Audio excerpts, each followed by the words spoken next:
Hello everyone, तो कैसे हैं आप सब। स्वागत है आज के इस नई वीडियो के अंदर। तो रिबॉर्न एज एम्परर पपी के पिछले एपिसोड में जैसे कि हमने देखा था कि हमारी जो प्यारी हरी थी वो डायरेक्टली जाके एम्परर की गोद में बैठ गई थी, वो भी पूरे मीटिंग के बीचों बीच। वहाँ पे देख के सारे मिनिस्टर्स भी शॉक हो जाते हैं। ऐसा लग रहा था जैसे उनकी बॉडी से किसी ने सोल निकाल लिया। हरी भी कहती है लो कर दिया मैंने गड़बड़। एक्चुअली मैं हर बार एम्परर की गोद में ही बैठा करती थी जब मैं डॉग के फॉर्म में थी, और अभी भी मेरी आदत लगी हुई है। ये जो पूरा का पूरा इंसिडेंट था वो पूरे महल में गूंज जाता है, यानी कि पूरे महल में फैल जाता है। जितने भी मेड्स एंड बाकी लोग थे वो सारे एक दूसरे से बात करना शुरू कर देते हैं कि एक लेडी ने एम्परर की गोद में जाके डायरेक्ट बैठ गई है। तुम्हें पता है वो लेडी कौन है? वो बहुत ही ज्यादा अजीब दिखती है। जिसके बाद वो लोग तो समझने लगते हैं कि हरी भी एक बहुत ही ज्यादा कोई ईवल लड़की है जो एम्परर के साथ मिलकर उन्हें सताने वाली है। वो कहते हैं कि एम्परर और वो शातिर लड़की दोनों एक जैसे हैं, इसलिए एम्परर उसे ना नहीं कह पाएंगे। ये सारी बातें हमारी प्यारे हरी भी सुन रही थी और अपने बारे में इतना गंदा रिस्पॉन्स सुन के वो तो रोने लगती है। लिटरली गाइस, इतने क्यूट पर्सन के बारे में कोई कैसे ऐसा बोल सकता है। जिसके बाद वो थकी हारी अपने रूम के अंदर आती है और रूम में आते ही अपने बेड पे जाके पिन हो जाती है। जिसके बाद वो कहती है कि एम्परर मुझे माफ कर दीजिए, मैंने आपकी शादी की सारी उम्मीदें बर्बाद कर दी। और हम देख पाते हैं कि यहाँ पे भी वो अपने डॉग के लक्षण ही दिखा रही थी। वो अभी भी पूरे तकिए को चबा रही थी। जब उसे रियलाइज होता तो कहते हे भगवान, फिर से मैंने अपनी आदत से लाचार होकर इसे चबा डाला। और गाइस इतना ही नहीं, तभी वहाँ पे एम्परर आ जाते हैं उसे ढूंढते हुए। बोलते हैं कि हरी तुम कहाँ हो, तुम ठीक तो हो ना? मैंने असल में बुला लिया है। तो वो बोलते हैं अरे एम्परर कुछ नहीं, मैं तो बस ऐसे ही कर रही थी। एम्परर बताते हैं कि एक्चुअली मैंने टावर मेज को बुलाया है। इसके बाद वो हरी की तरफ बहुत ही प्यार से अपना हाथ बढ़ाते हुए बोलते हैं कि चलो हम दोनों एक साथ उससे मिलने चलते हैं। यही इसके बाद हरी भी कहते हैं कि हाँ ठीक है चलिए चलते हैं। जिसके बाद वो एम्परर के हाथों में अपना हाथ रखती है और वो दोनों एक साथ उस टावर मेज से मिलने के लिए निकल पड़ते हैं। सच में दोनों बड़े ही ज्यादा क्यूट और अच्छे लग रहे हैं। इसके बाद सीन चेंज होता है और हम लोग को उस रूम का सीन दिखाया जाता है जहाँ पे शियान को बुलाया जाने वाला था। जिसके बाद वहाँ पे शियान आता है और वो बोलता है कि इम्पीरियल हिज मैजेस्टी को मेरा नमस्कार। वहीं पे हम देख पाते हैं कि हमारे एम्परर एंड वूफी हमारी हरी दोनों एक साथ ही बैठे हुए थे। वो बोलते हैं सिट डाउन, यहाँ पे आके बैठ जाओ। एम्परर के इतने अच्छे स्वभाव को देख के शियान बोलता है कि ये गुस्सा नहीं कर रहे हैं, मुझे लगता है कि लेडी हरी अब ठीक है। लेकिन एम्परर के बगल में जो बैठी हुई यंग लेडी है वो असल में है कौन? हमारी हरी भी बड़े ही प्यारे अंदाज में बोलते हैं अरे तुमने मुझे नहीं पहचाना। शियान भी थोड़ी देर के लिए शॉक में हो जाता है और वो बोलता है कि अरे ये लड़की हो कौन सकती है। लेकिन उसके दिमाग में तुरंत ही हरी की इमेज छप जाती है और इसे समझने में देर नहीं लगती। वो तो समझ जाता है कि ये और कोई नहीं बल्कि खुद हरी है। वो कहता है क्या ये सच हो गया? हरी भी कहती है हाँ ये सच हो गया, अब मैं एक ह्यूमन बनी हूँ। शियान कांपते हुए कहते हैं क्या सच में ये वो कर गया? तो हरी कहते हैं इसका क्या मतलब है, तुम कह रहे हो? नहीं नहीं नहीं नहीं, मेरा वो कहने का मतलब नहीं था लेडी हरी, आप एक ह्यूमन की तरह बहुत बहुत बहुत ज्यादा खूबसूरत लगे। सच में बहुत ज्यादा ब्यूटीफुल लग रही हो आप, सच में बहुत प्रिटी हो। तभी एम्परर कहता है कि मुझे तुमसे एक क्वेश्चन पूछना है, तुमने मेडिसिन में ऐसे कौन कौन से इंग्रेडिएंट डाले थे जिसकी वजह से वूफी जो हरी अब एक ह्यूमन बन चुकी है? शियान हिचकिचाते हुए कहता है अगर एम्परर मैं सच कहूँ तो मैंने ज्यादा कुछ नहीं उसमें डाला था। मैंने सिर्फ उसमें थोड़ा सा बीस्ट का ब्लड डाला था और तो और उसमें थोड़ी सी मैजिक पावर डाली थी। ये सुनते साथ ही हरी उसके ऊपर भड़क जाती है। वो तो डायरेक्ट जाके उसका कॉलर पकड़ लेते, कहते कुत्ते कहीं का दिमाग खराब है तुम्हारा, तुम्हारी हिम्मत कैसे हुई मुझे वो सारी बकवास चीजें खिलाने की? वो बोलते कि लेकिन आप तो इसे एंजॉय करें, ज्यादा दिमाग मत चलाते हो, मैं तुम्हें ये मार मार के तुम्हारा भरता बना दूंगी। जिसके बाद तो हमारी हरी उसे कुटना शुरू कर देती है और बोलती है कि बेवकूफ कहीं के हरामी आदमी, तुम्हें पहले बताना चाहिए था, तुमने ये सारी इंग्रेडिएंट्स डाली है, तुम्हारे वैसे पता है मैं कितना ज्यादा सफर करी हूँ। शियान भी बोलता है एम्परर प्लीज मुझे बचाइए। एम्परर कहते हैं मारो इसे और मारो इसे, मार मार के इसका भरता बना दो। सारी इस बंदे की ही गलती है, इसकी वजह से मेरी प्यारी वूफी को सफर करना पड़ा, उसे इतनी ज्यादा तकलीफ हुई थी।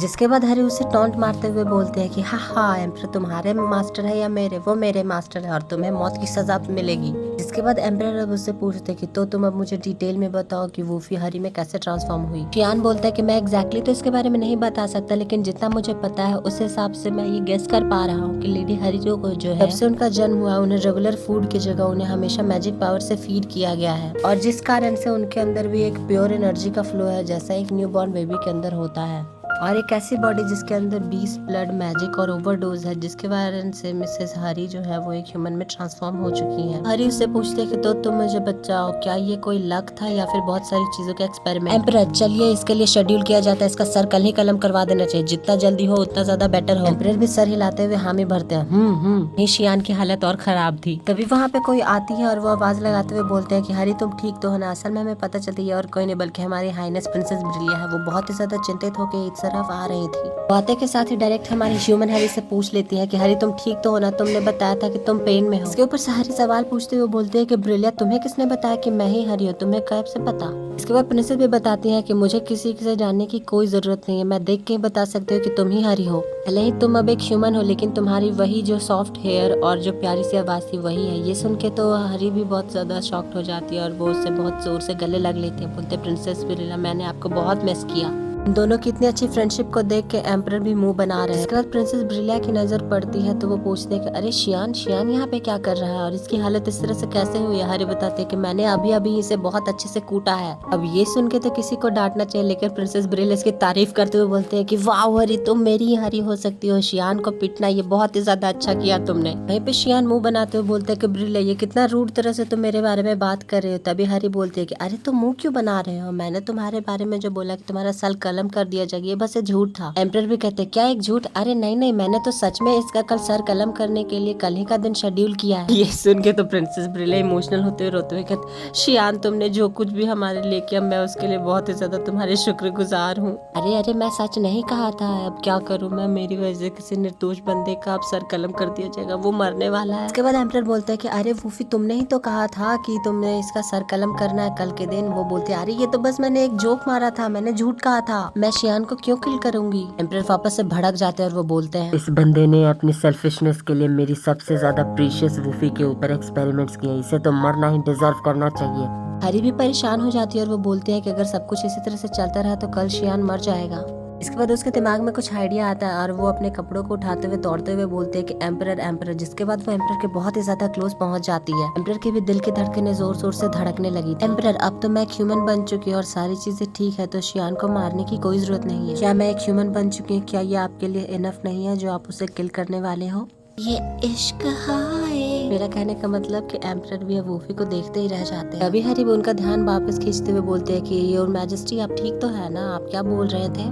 इसके बाद एम्परर बहुत ज्यादा शर्माने लगते हैं और वो सर अपना नीचे कर लेते। तभी हैरी बोलते हैं कि oh I am so sorry emperor, मैं लगता है कि आपके बहुत ही ज्यादा क्लोज आ गई थी। खुद को संभालते हुए पीछे होने लगती है। तभी उसके सर में बहुत ही ज्यादा जोर का दर्द होना शुरू हो जाता है। कहती है रुकिए एम्परर, मेरा सर बहुत ज्यादा दर्द हो रहा है। मैं कहते के साथ ही वो अनकॉन्शियस होकर नीचे गिरने लगती है। तभी एम्परर जाके उसे थाम लेते हैं। वो बोलते हैं कि वूफी तुम ठीक तो हो ना, ऐसे कैसे नीचे गिर गई, क्या तुम्हारी तबीयत ठीक है। वो बोलते हैं कि एम्परर मैं हरी हूँ और ऐसा कुछ नहीं है, बस ये थोड़ा सा चक्कर आ रहा था मुझे। वो बताते हैं कि असल में मेरा जो सर है वो पहले जब से मैं ह्यूमन बनी हूँ तब से वो बहुत ज्यादा दर्द हो रही है। ये बातें शियान भी सुन रहा था और वो तो उसके दिमाग में कुछ और ही चलना शुरू हो जाता है। जिसके बाद बोलता है कि लेडी हरी क्या आप थोड़ा सा रुक सकती है, अगर आप मुझे परमिशन दे तो मैं आपको चेक करना चाहता। तो बोलते हाँ सच में तुम चेक करोगे। उसके बाद वो चेक करने का परमिशन दे देते हैं। तो वहाँ पे जो होता है शियान अपने हाथ का यूज करते हुए अपने पावर्स का यूज करना शुरू कर देता है, जिसके वजह से हम देख पाते हैं वो सारी पावर्स थे जो हैरी के अंदर ट्रांसफर हो रहे थे। तभी उसे बहुत कुछ अजीब पता चलता है। जिसके बाद वो कहने लगता है कि प्लीज मुझे माफ कर दीजिएगा। हैरी भी और एम्परर दोनों शॉक्ड हो जाते हैं और वो बोलते हैं कि क्या हुआ, तुमने ऐसा क्या पता लगाया है। शियान भी अपने घुटनों के बल बैठते हुए बोलता है कि ये सारी मेरी गलती की वजह से, प्लीज मुझे माफ कर दीजिए, मैं एक्सपेरिमेंट में फेल हो चुका हूँ। लेडी जो है वो बहुत ही ज्यादा बड़े डेंजर में, ये सब मेरी वजह से हुआ। एम्परर भी बोलते हैं कि तुम जो कुछ भी बोल रहे हो मुझे डिटेल में बताओ। एक्चुअली एम्परर जो लेडी हैरी है उनके पास लगभग 2 महीने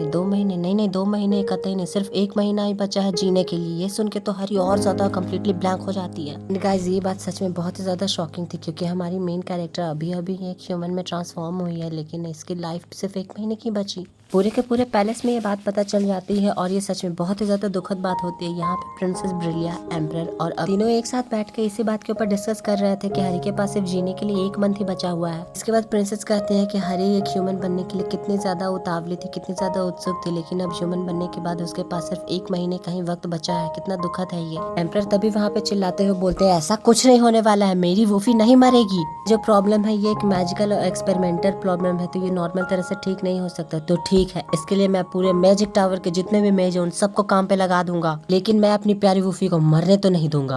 अबील कहता है कि लेकिन एम्परर जब तक हम लोग इसका सॉल्यूशन ना ढूंढ लेते हैं तब तक हैरी को खुद के ऊपर धैर्य रखना होगा। लेकिन मुझे एक बात समझ में नहीं आ रही, आपने उसे ह्यूमन बनने की परमिशन दी ही क्यों थी जब आपने उसे एक सैक्रेड बीस्ट के रूप में हमारे पूरे एम्पायर में आपने उसे मशहूर कर दिया था। तो क्या अब आपको एक टॉकिंग डॉग की जरूरत नहीं है? अगर वो ह्यूमन में ट्रांसफॉर्म हो जाएगी तो वो अपनी वैल्यू लूज कर देगी। ये सुन के तो एम्परर भी कुछ देर के लिए स्टन रह जाते हैं, जिसके बाद वो बोलते हैं कि उसकी वैल्यू, अरे हाँ वो एक टॉकिंग डॉग है, इसीलिए मैंने सबसे पहले उसे बुलाया था। इसके बाद उन्हें वो वक्त याद आता है जब हरी ने चिल्लाते हुए बोला था कि मैं इस पूरे एम्पायर की गार्जियन बीस्ट हूँ और इम्पीरियल फैमिली की रक्षक। लेकिन अब के जो हालात है वो पहले से काफी ज्यादा चेंज हो चुके हैं। मैं बस चाहता था कि मेरी जो प्यारी वूफी है उसकी इच्छा पूरी हो जाए। एंड गाइस थोड़ी सी तबीयत ज्यादा खराब है, सो आज का एपिसोड हम यहीं पे एंड करते हैं। सॉरी, लेकिन जल्द ही हम मिलते हैं आपसे नेक्स्ट एपिसोड में। तब तक के लिए बाय बाय, टेक केयर।